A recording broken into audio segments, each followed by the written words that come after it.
เนาะเพราะว่าช่วงที่เขาเจ้าบ่ทันทับมากเนาะมีคนผู้หนึงได้มาแขวนคอตายอยู่นี่พี่น้องได้มาแขวนคอตายถือว่าเป็นโรคซึมเศร้าตามซักถามพอเท่าเพิ่นเบิ่งหั่นเนาะว่าเป็นโรคซึมเศร้ามีแนวคิดร้ายเกี่ยวกับครอบเกี่ยวกับครัวแต่ว่าหาทางออกบ่ได้เพิ่นก็ได้มาแขวนคอตายอยู่เสาหันพี่น้องเสากลางๆนั่นแหละ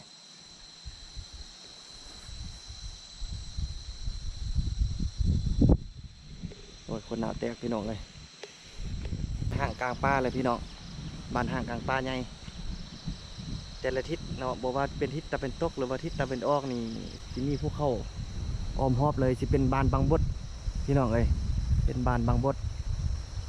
ที่ว่ายากสิมีไผเห็นพี่น้องเนาะเป็นบ้านกลางป่าใหญ่พี่น้องเลยเป็นบ้านห้างบ้านนี้เอิ้นชื่อว่าบ้านปากหลองพี่น้องสบายดีสวัสดีพี่น้องทางฝั่งลาวและฝั่งไทยยินดีต้อนรับเข้าสู่ซองวิถีชีวิตชาวบ้านมื้อนี้บ่าวสุภาพที่ว่าได้มีโอกาส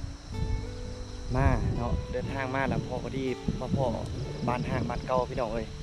มาสังเกตเบิ่งเหมือนกันพี่น้องนี่พอถึงบ้านห้างกลางป่าเลยพี่น้องบ้านห้างกลางป่าใหญ่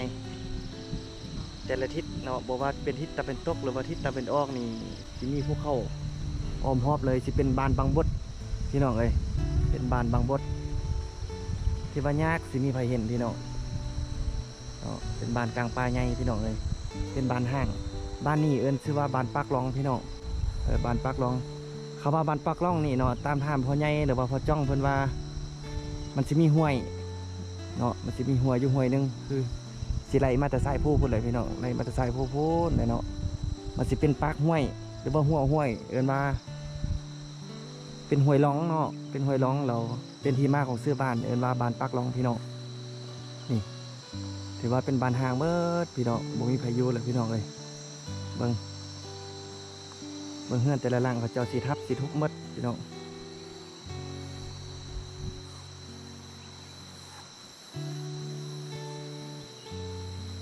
สีเหลือแต่เสาโดเดสนิทแหละพี่น้องเลยในเมื่อก่อนเนี่ยมันสิมีไล่เฮือนสิปลูกอยู่เขตเทิงพุ่นพี่น้องสังเกตเบิ่งห้องห้อยเนาะการดำรงชีวิตอยู่นี่ป้าหลายปีเลยพี่น้องเลยสิเป็นห้อยปีพุ่นแหละพี่น้องเขาเจ้าอยู่นี่มาเนาะแล้วมาปี2009พี่น้องมาปี2009นี่ถือว่าเขาเจ้าได้สร้างตั้งเมืองใหม่ก็คือเมืองไซสถานแข่งสยามบุรีเนาะเขาเจ้าสร้างตั้งเมืองใหม่ประมาณปี2009พี่น้องหลังจากนั้นเพิ่นก็ได้เตาโฮมบ้านน้อยเนาะเตาโฮมบ้านน้อยให้เป็นบ้านใหญ่แล้วบ้านที่ว่าปักล่องนี่เพิ่นสิได้ใหญ่ขึ้นไปสันผู้พุ่นเลยพี่น้องเอ้ยสันผู้พุ่นเนาะเพื่อเฮ็ดให้การเบิ่งแย่งของประชากรในเบิ่งได้ง่ายพี่น้องแล้วก็เว้าเรื่องการสร้างสาพัฒนานี่ก็สิไวขึ้นสาพี่น้องเอ้ยอันนี้สิเป็นที่ว่าเงินเนาะนั่นก็เขาเจ้าบางครอบครัวบางจำนวนก็ด้นได้เขาเจ้าก็สิมาเยี่ยมมาย่ามเท่านึงมาเท่านึงพี่น้องเพราะว่าเป็นอย่างจึงบอกนั่นเนาะเพราะว่าเขาเจ้านี่มีเครื่องปลูกของฝังเนาะพืชที่ว่าเขาเจ้าปลูกลักๆอยู่พี่ละซีเมนซ่าพี่น้องซีเมนซ่าหรือว่าต้นเมียงเนาะตามป่าสายผู้พี่น้องสายผู้ออมพวกนี้เขาเจ้าสิปลูกเมียงหรือว่าปลูกซ่าไปเมดเนาะพอฤดูการเก็บเกี่ยวเขาเจ้าก็สิมาเด็ดเอายอดมันไปขั่วแพ็คแล้วก็ค่ายนะค่ายภายในนี่ละค่ายออกต่างประเทศสิเป็นต้นซ่าหรือสิเป็นต้นเมียงเนาะพี่น้องเลยเพราะว่าเขตนี้เป็นอากาศที่ว่าเย็นแดเป็นเขตที่ว่าอากาศเย็นเนาะประเภทซ่านี่สิมักอยู่อากาศเย็นพี่น้องเลยโอ้เบิ่งมากลำไยก็เป็นแล้วมีต้นม่วงๆก็ใหญ่เลยพี่น้องแต่ใหญ่ทินทานบ้านเกิดบางคนก็เฮือนหลังใหญ่หลังดีแล้วก็จะได้ทับได้มาเพื่อจะปลูกเฮือนหลังนึงพี่น้องตัวอยากเฮือนหลังนั้นสิทับสิมาเอาไปกับบ่ได้พี่น้องเลยได้เอาไปแต่ประตูนี่เฮือนโบราณเฮือนแบบเก่าสิเป็นแบบนี้พี่น้องบางอันนี้เจ้าของเขาเจ้าก็ยังอยู่พี่น้องบางเขาเจ้ายังอยู่เป็นบางครั้งข้าวเพราะว่าเขาเจ้าสิมาเก็บซ่าหรือมาเก็บเมี่ยงนะพี่น้องเนาะเก็บซ่าหรือเก็บเมี่ยงนี่ เงินบูฮานน่ะสิเป็นแบบนี้พี่น้องเลยอันนี้สิเป็นเงินใหญ่เขาเจ้าอันนี้ก็สิเป็นเงินครัวที่พันแยกออกมาเนาะ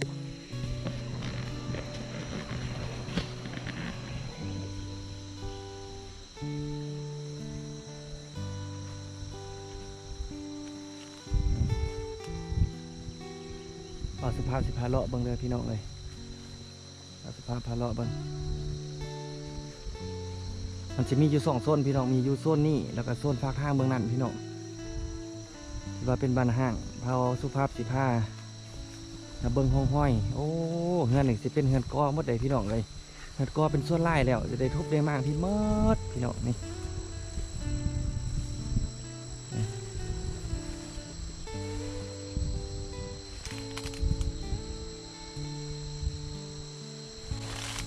บ่สุภาพสิผ้าอย่างก็เตรียมส้มบ้านห้างบ้านห้างกลางป่าพี่น้องเลยโอ้เป็นกลางป่าใหญ่แท้ๆพี่น้อง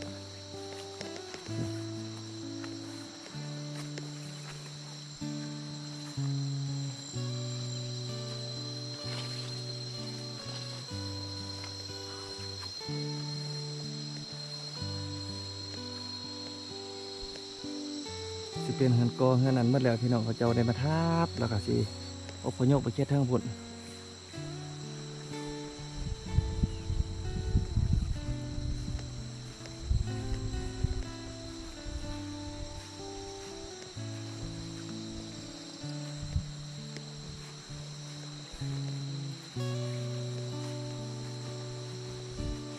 นี่สิเป็นคานเฮือนเขาเจ้าพี่น้องนี่สิเป็นคานเฮือนเขาเจ้านี่โอ้ถือว่าเป็นเฮือนกอเฮือนหยังหมดแล้วได้พี่น้องเลยนี่มะฮุงก็ยังมีมากอยู่พี่น้อง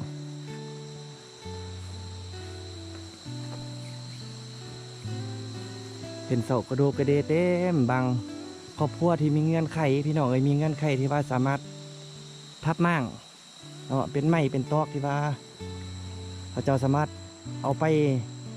หมุนใส่ไม้ใดหรือว่าเฮ็ดไม้ใดเนี่ยเขาเจ้าก็สีมั่งเอาไปแล้วก็สีตั้งรถใหญ่ไปเนาะตั้งที่ทานบอลไม้โอ้ที่จริงมันก็น่าอยู่เด้พี่น้องเลยนี่อันนี้สิเป็นรถเขาเจ้าสิมาให้มาส่วนพี่น้องเพราะว่าดินดอนตอนยาเขาเจ้ายังอยู่พี่อยู่เด็ดเนาะพี่น้องเลย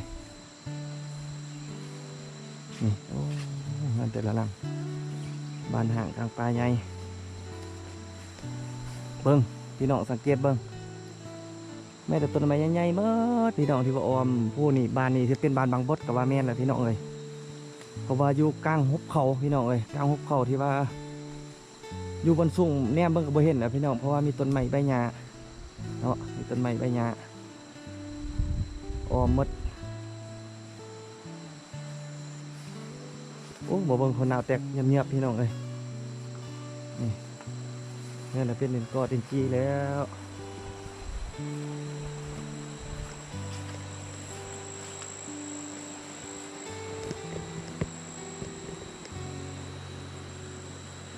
นี่แหละพี่น้องเลยห้วยนี่จะเป็นห้วยร้องเนาะห้วยร้องเป็นชื่อของบ้านเก่าแห่งนี้พี่น้องเป็นชื่อของบ้านห้างแห่งนี้เอิ้นว่าห้วยร้องซื้อบ้านแม่นบ้านปากร้องพี่น้องตั้งซื้อตั้มห้วยใส่ห้วยตัวนี้นี่เนาะมันจะไหลออมบ้านไปโพดเลยพี่น้องบอลเอายางมาทำอิฐผลบ้านนี้มีจำนวนประมาณ60หลังคาครอบครัวพี่น้องบ้านห้างนี่นะเนาะเราจะได้อพยพไปบ้านเทิงผุนเมื่อตามแนวทางของพรรคของรัฐเนาะแต่ว่าดินดอนตอนยาเขาเจ้าก็สิได้เฮ็ดการผลิตเขาเจ้าก็สิได้มาเฮ็ดอยู่เขตนี่คือเก่าเนาะเพราะว่าเป็นเครื่องปลูกของฝังเป็นซ่าเป็นเมียงเขาเจ้าก็เธอปลูกไว้พี่ละอย่างห้องของปลูกของฝังอยู่พี่น้องนี่อันนี้เป็นซ่าเด้อพี่น้องเด้อเขาเจ้าสิเด็ดยอดแบบนี้ออกมาเนาะนี่ซ่าธรรมชาติแท้ๆเด้อพี่น้องเป็นซ่าพื้นบ้านเนาะเป็นมะพร้าวบางอย่างก็ยังมีอยู่พี่น้องเลยอย่างบอสุภาสิพายางเลาะไปจุดบอลที่ว่าหางยางมากพี่น้องเขียดนี่ถือว่าเป็นบานเมื่อตะกี้ถือว่าเป็นบานที่ว่าเคยหุ่งเฮื่องมาก่อนพี่น้องเลย บ้านนี้เคยเฮืองมาก่อนบ่าวสุภาพก็เคยมาเท่านึงพี่น้องเพราะว่าตะกี้สมัยนั้นบ่าวสุภาพมาที่ว่ามาเฮ็ดเวียกอยู่เมืองมีไม้เนาะเขาเจ้าบ่ทันอพยพเทื่อบ่าวสุภาพก็สิได้ขี่รถแล้วก็มาซ้อมเมื่อยซื้อน้ำซื้อในกินอยู่นี่เนาะพอจักรถเย็นแล้วพักผ่อนซ้อมเมื่อยมีแห้งแล้วสิได้เดินทางไปต่อพี่น้องเอ้ยเส้นทางจากตัวแข็งหรือว่าตัวเมืองสัญญาบุรีหาเมืองไซสะท่านประมาณ72กิโลเมตรเนาะพี่น้องประมาณ72กิโลเมตรประมาณในพี่น้องเขาบ่แน่นอนเนาะสิได้ขี่รถมากอ่ะสิได้พักเป็นระยะเ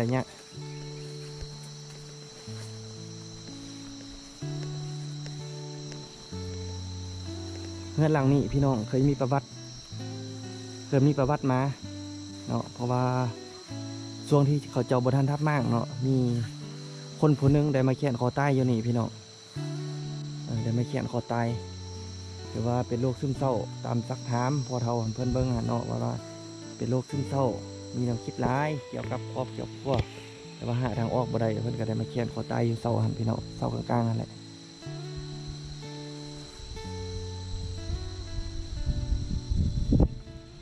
โอ้ยคนหนาวแตกพี่น้องเลยเราสิพาย่างเลาะไปหาโซนนั้นเพิ่นพี่น้องเลย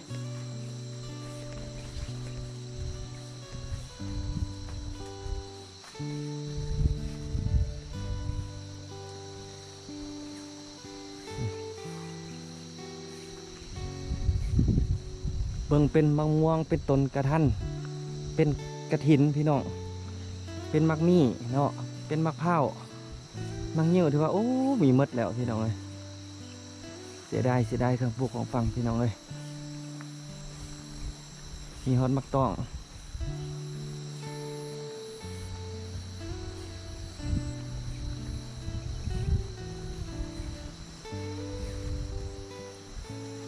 หรือว่าบางครอบครัวก็ยังเอาสัตว์เลี้ยงมาเลี้ยงอยู่พี่น้องอันนี้โซนนี้จะเป็นโซนที่สองของบ้านนี้เนาะ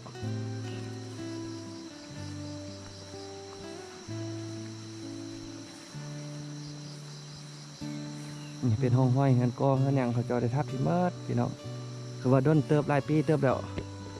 ล้วเขาเจ้าใหญ่เอาไปนี่เนาะ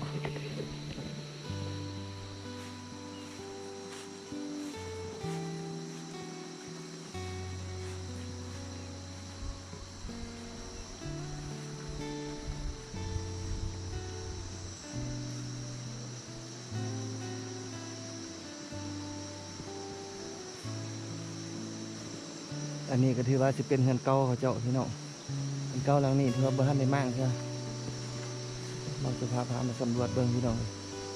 นี่ใส่กระแจไว้พี่น้องเบื้องถือว่าเป็นตะยานเลยพี่น้องเลย